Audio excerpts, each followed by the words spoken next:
बच्चों, भगवान तो सबसे ज़्यादा शक्तिशाली होते हैं, जिन्होंने खुद इस पूरी धरती को बनाया, जिन्होंने खुद इतने सारे और इतने बड़े बड़े समुद्र बनाए, जिन्होंने इतने सारे महासागर बनाए।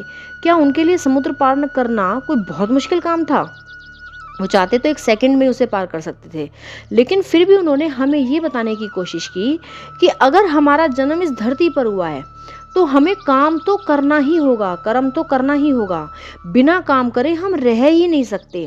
जैसे आपने देखा होगा कि कुछ काम ऐसे होते हैं जिन्हें हम खुद नहीं करते, वो अपने आप ही होते रहते हैं। जैसे हम पलक झपकते हैं, अगर कहीं धूल उड़ रही हो तो हमारी पलक हमारी बिना कोशिश के ही हमारी आंखों को धूल से बचाने लगती है। अब देखा जाए तो हम पलक जो झपक रहे हैं ये भी एक काम है, लेकिन ये काम हमारी बिना किसी कोशिश के हो रहा है।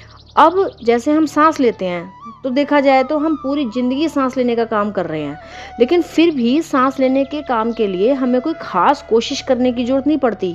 मतलब सांस लेना है, हंसना है, रोना है, पलक झपकना है, उठना है, बैठना है, चलना है, ये सब काम हमें करने ही पड़ते हैं, उनके बिना हम रह नहीं सकते। तो भगवान कहते हैं कि इस संसार में जो भी जीव पैदा होगा उसे काम तो करना ही पड़ेगा। अब बच्चों, काम भी दो तरह के होते हैं, अच्छे काम और बुरे काम। जैसे मान लो हम कहीं जा रहे हैं और रास्ते में दो अलग अलग मोड़ आ गए।